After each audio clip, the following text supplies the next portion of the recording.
Alors Et justement, l'ingénieur du chaos dont vous parlez, moi je trouve ça assez terrible ce qui s'est passé aujourd'hui à l'Élysée à 11h30 avec cette convocation. Gabriel Attal, Gérald Darmanin, Elisabeth Borne qui sont convoqués à l'Élysée par le chef.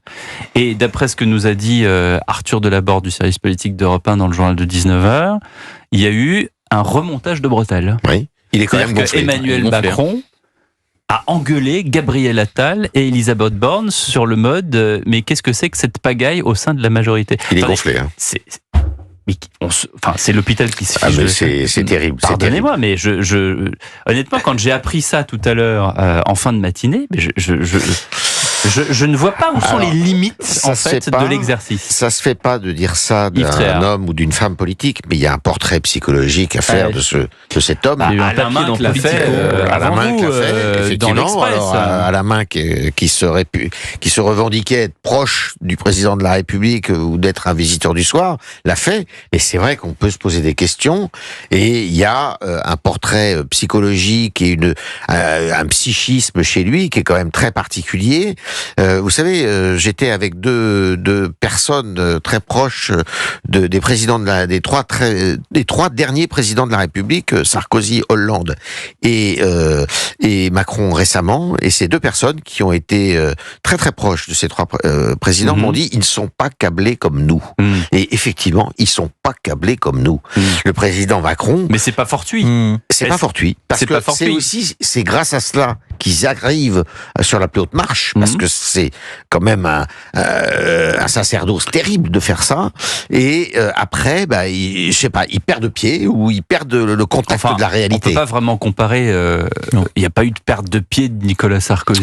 Il n'y a pas eu de. Et puis surtout, le président de la République. Je parle sous votre contrôle évidemment parce que vous y connaissez bien mieux que moi, mais on a quand même l'impression, en tout cas je ne suis pas sûr que Nicolas Sarkozy et François Hollande aient été autant isolés. C'est-à-dire que là... Ils étaient isolés, Hollande, ça se termine toujours... À la fin, Hollande, il est tout seul. Très solitaire. Il est tout seul. Attends, il y a vaguement Benoît Hamon qui est un peu dans les parages et qui se présente pour la présidentielle.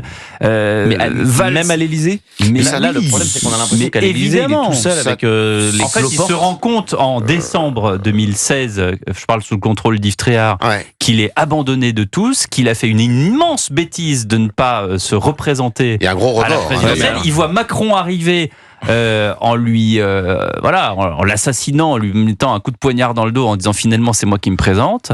Ah non. Je crois qu'il y a la fin d'Hollande, c'est terrible. Je pense qu'Hollande avait davantage. Il faut relire Laurent Binet. Rien ne se passe comme prévu. Mais je pense que Hollande avait plus théorisé sa solitude que Macron.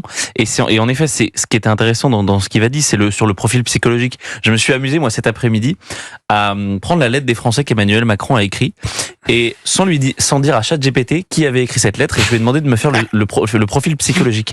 Et alors je peux vous dire que c'est très intéressant parce qu'il dit que c'est quelqu'un de narcissique, de pervers et d'irresponsable. Mais non, je vous promets. Et donc c'est super intéressant sans lui dire que c'était le président de la République. Ouais, j'ai compris. Donc, pour moi, alors je dis pas que c'est une réalité évidemment liée à. Donc ça va être dans le JDD ou c'est non, ça va être c'est vraiment pour mon plaisir perso. Écoutez, je m'amuse, je prends 30 minutes dans l'après-midi. Mais cela dit, mais je vous invite à lire, c'est en anglais et ça prend un peu de temps, mais c'est un article de Politico qui a été écrit, je crois, il y a 2 jours et qui dit à peu près la même chose, c'est-à-dire un Politico en anglais. C'est pas Politico, la newsletter qu'on reçoit tous les matins. Mais qui fait le profil psychologique de Macron, et notamment sur le discours qu'il a fait devant Xi Jinping quand il est venu à Paris. Et on voit vraiment qu'en fait, c'est quelqu'un qui n'est là que pour briller et qui est justement dans cet isolement et dans ce, comment dire, qui désormais est seul et isolé. C'est un peu le cas. C'est vraiment intéressant ce que vous nous dites, Jules Torres, notamment ce chat GPT. Bon, même si on peut lui faire dire un peu tout et n'importe quoi, je crois qu'il se contredit assez facilement. Je voulais vous faire entendre Carl Olive, mais on l'écoutera juste après la pause publicitaire. Je vous signale aussi que vous retrouvez Au cœur de l'histoire tout l'été, du vendredi au dimanche, de 15h à 16h, artistes, scientifiques, politiques, avec Virginie Giraud. Demain, samedi 13 juillet, on parlera de l'histoire de Léonard de Vinci et de la fameuse Joconde. Restez avec nous dans un instant. On revient avec Yves Tréhard et Jules Torres pour parler de l'actualité de ce vendredi. À tout de suite sur Europe 1. Europe 1, Le journal permanent. À 8h moins le quart avec Maël Hassani. Emmanuel Macron se désole, je cite, du spectacle désastreux offert par son camp depuis les résultats des législatives.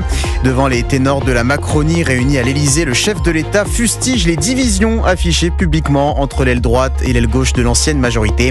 Le président de la République demande à ses troupes de privilégier la nation plutôt que les ambitions prématurées. Les communistes proposent la candidature d'Huguette Bello pour Matignon. La présidente du Conseil général de la Réunion, inconnue du grand public, est la mieux placée pour rassembler les Français, indique le porte-parole du PCF, Léon Desfontaines sur Europe 1. Les 4 partis du nouveau Front populaire tentent de s'accorder sur un candidat commun depuis 5 jours. Les 2 rugbymen français, inculpés de viol aggravé en Argentine, clament toujours leur innocence par le biais de leur avocat. Oscar Gégou et Hugo Oradou, mis en cause par une femme de 39 ans, sont placés en détention provisoire. Ils risquent jusqu'à 20 ans de prison. Un taux de réussite au brevet des collèges en recul cette année, 85,6% selon les chiffres provisoires publiés aujourd'hui, soit une baisse de 3,5 points en un an. Ça s'explique par la fin des correctifs académiques, ces notes relevées artificiellement par les correcteurs afin d'uniformiser les résultats à l'échelle nationale. 933 km de bouchons en début de soirée, début d'un nouveau week-end de départ en vacances, forcément chargé sur les routes. Demain ce sera pire, bison futé voire rouge sur une grande partie du pays, du nord-ouest à la région Auvergne-Rhône-Alpes, orange partout ailleurs. Merci Maël, à tout à l'heure 20h pour un nouveau journal. Europe 1 soir, 19h, 21h, Pierre de Villeneuve. Toujours en compagnie d'Yves Tréhard du Figaro et Jules Torres du journal du dimanche. Carl Olive était ce matin l'invité de la grande interview Europe 1 CNews avec Romain Desarbres à propos de la candidature de Gabriel Attal pour la présidence du groupe Renaissance à l'Assemblée. Gabriel Attal, s'il est président de groupe, je sais qu'il fera le boulot comme il a fait le boulot pendant la campagne législative. C'est pas le sujet. Il a montré ce qu'il savait faire. Gabriel Attal, c'est quelqu'un qui entraîne et qui est capable de rassembler. Il n'en demeure pas moins que dans notre groupe, il y a plusieurs sensibilités. Et je souhaite, quel que soit le président ou la présidente, que ces sensibilités... Et lui est plutôt le représentant de la sensibilité de gauche. Oui, et qu'on puisse retrouver en tout cas l'ensemble des sensibilités de notre groupe, et surtout que le logiciel change. Les Français, c'est pas ça qui les intéresse. Les Français, c'est qu'est-ce qu'on va faire demain pour améliorer notre quotidien. Bah oui, il est bien gentil, Carl Olive.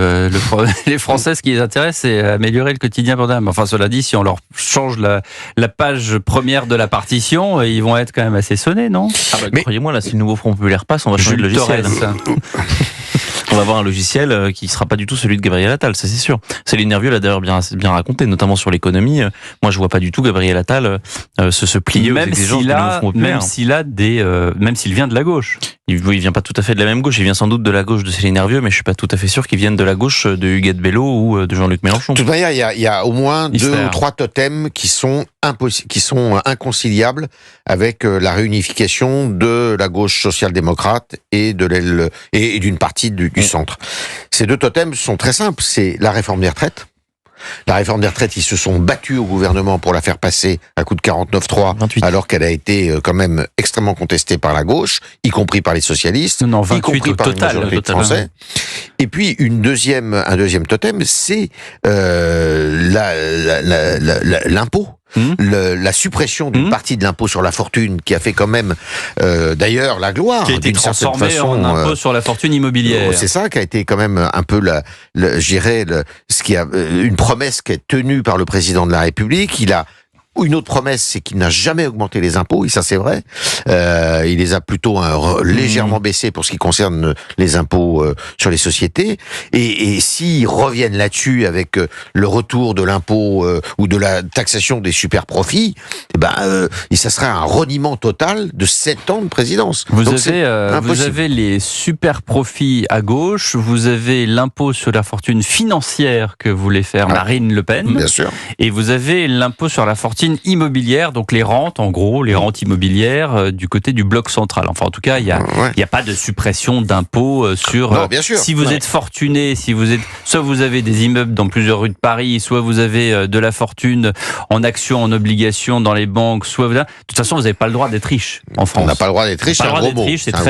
C'est très mauvais d'être riche en France. Mais il y a quand même c'est un des seuls gouvernements connu en France depuis quasiment Valéry Giscard d'Estaing, qui n'a pas augmenté les impôts. Oui. C'est pour ça qu'il faut vraiment bien faire une différence entre Gabriel Attal et, en tout cas, Céline Hervieux disait que Gabriel Attal, on ne sait pas trop ce qu'il pensait, on savait pas quel était trop son programme, mais c'est en tout cas pas celui comme le chef, parce qu'en attendant, il s'est fait engueuler à l'Élysée. Il faut quand même dire et revenir sur ce qu'ils veulent faire de l'impôt sur le revenu. C'est qu'ils veulent passer à 14 tranches, avec une dernière tranche à 90%.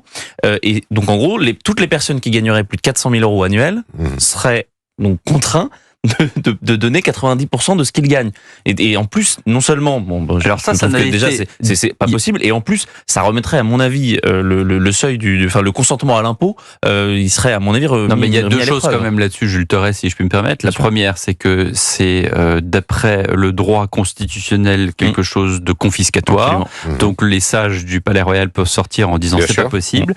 Et la deuxième chose, la dernière fois, je crois qu'on a vu ça, c'était sous les socialistes britanniques dans les années 60, et c'était une période justement très faste en France, et les riches anglais venaient s'installer en France. Ça a été le cas notamment des Rolling Stones, de plusieurs acteurs de fortune anglaise, qui venaient acheter des maisons dans le Sud-Ouest, industrielles, qui venaient notamment acheter des maisons dans le Sud-Ouest. Exactement.